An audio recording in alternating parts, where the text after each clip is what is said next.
एक ऐसी फिल्म का ट्रेलर आया है 1 मिनट 30 सेकंड का, आप इसे टीजर भी कह सकते हैं क्योंकि पूरी तरह से ये ट्रेलर नहीं है। तो टीजर भी काफी लंबा है और इसका नाम है वर्ल्ड ऑफ थामा। शुरू में ये लगेगा कोई साउथ की फिल्म हो सकती है या फिर कोई हॉलीवुड की फिल्म हो सकती है, लेकिन ये मैडॉक की भाई बॉलीवुड वाली फिल्म है और ये वही सीरीज को आगे बढ़ा रही है, चाहे स्त्री हो, स्त्री 2 हो, भेड़िया हो, जो इस तरह की सारी फिल्में आप देख रहे हैं ना मैडॉक वाली, उन्होंने ही अपने भूत प्रेतों की एक अलग सी पूरी सीरीज बना रहे हैं, पूरी दुनिया बसा रहे हैं और इसी कहानी का एक नया सेगमेंट है वर्ल्ड ऑफ थामा। अब ये फिल्म का जब से टीजर आया है, इसमें आप देख सकते हैं कि रश्मिका मंदाना है, आयुष्मान खुराना है, परेश रावल है, नवाजुद्दीन सिद्दीकी है।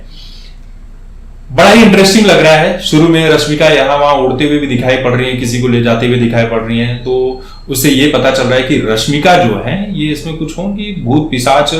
पुराने जन्म की, क्योंकि इसमें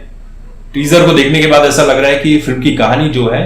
ये 100 साल पुरानी भी हो सकती है, क्योंकि एक सीन में नवाजुद्दीन सिद्दीकी कह रहे हैं कि मैंने 75 सालों से रोमांस ना देखा है ना किया है। फिर उसके बाद एक सीन में आप देख सकते हैं कि भालू जो है ये आयुष्मान खुराना को दौड़ा रहा है और उनको थोड़ा घायल वगैरह कर देता है, तो रश्मिका शायद उन्हें बचाने आ रही है या घायल हो गए हैं, रश्मिका उसे लेकर जाती है, फिर आयुष्मान खुराना को भैया अपना ब्लड वगैरह देकर ठीक किया हो, तो वो रश्मिका का जो ड्रैकुला वाला, नरभक्षियों वाला, जो भी भूतनियों वाला ब्लड होगा वो आयुष्मान खुराना के अंदर आ गया होगा और आयुष्मान खुराना ही फिल्म में भाई भूत वगैरह बन गया हो। और वर्ल्ड ऑफ थामा का क्या, थामा मतलब यहां पर क्या मीनिंग है वो फिल्म देखने के बाद ही पता चलेगा। लेकिन जो पूरा सीन दिखाई पड़ रहा है, मुझे ऐसा लग रहा है कि पूरी फिल्म अंधेरे में ही होने वाली है और इस तरह की फिल्में ज्यादातर अंधेरे में ही होती है, अंधेरा अंधेरा ही दिखाई पड़ता है। तो अगर ये 3D में रिलीज होगी तो 3D में देखना मत, 2D में देखना, 2D में क्लियर कट दिखाई पड़ेगा। वैसे भी भारत में जो हम 3D फिल्में देखते हैं ना, यहाँ के सिनेमा घरों में चश्मे की क्वालिटी, 3D ग्लासेस की क्वालिटी इतनी घटिया होती है, ऐसा लगता है कि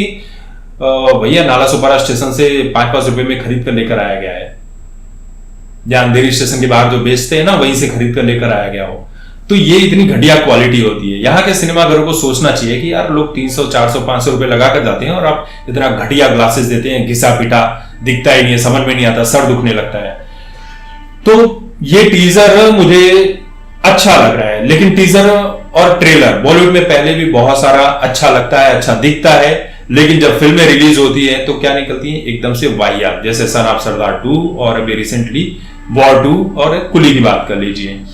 तो ये या सिकंदर की भी बात कर सकते हैं। तो ये सारी चीजें जो है ना बड़ी ही घटिया टाइप की होती हैं। लेकिन आपको मैडॉक की ये तारीफ करनी पड़ेगी कि मैडॉक की फिल्में बोरिंग तो नहीं होती है, कुछ ना कुछ इंटरेस्टिंग होता है और उन्होंने वो एक डिसीजन लिया है कि हम अपनी ही एक अलग यूनिवर्स बनाएंगे भूत प्रेतों की, और वो बना भी रहे हैं। कई सारी फिल्में आप देख चुके हैं, रिलीज हो चुकी है। इससे पहले क्या होता था कि हॉलीवुड की फिल्मों में भूत प्रेत जितने दिखाई पड़ते थे, नरभक्षी लोग, इन्हीं को लेकर फिल्में बनाई जाती थी और हम उन्हें पसंद भी किया करते थे। लेकिन वहां की फिल्मों में कॉमेडी वाले सेगमेंट को थोड़ा दूर रखा जाता था, फोकस उनका होता था कि कितने से ज्यादा कितना आपको डरा सकते हैं। लेकिन हमारे यहाँ जब फिल्में बनती हैं तो यहाँ पर भाई बॉलीवुड है तो बॉलीवुड में वो सारी चीजें करनी पड़ती है कि जिससे जनता जो है बोर ना हो। तो भूतनियों के साथ गाने वगैरह भी गाए जाते हैं, उन्हें नचाया भी जाता है, फिर अचानक से वो काटने को दौड़ पड़ती है हीरो के साथ डांस करते करते। कोई तो वायरस उनके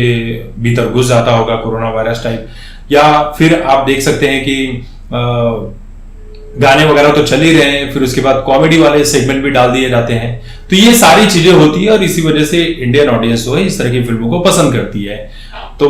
जब ये फिल्म रिलीज होगी तब देखेंगे, इसी साल रिलीज होने वाली है, तो देखते हैं कैसी होगी फिल्म। आपने ट्रेलर देखा तो आप बताइए कि आपको कैसी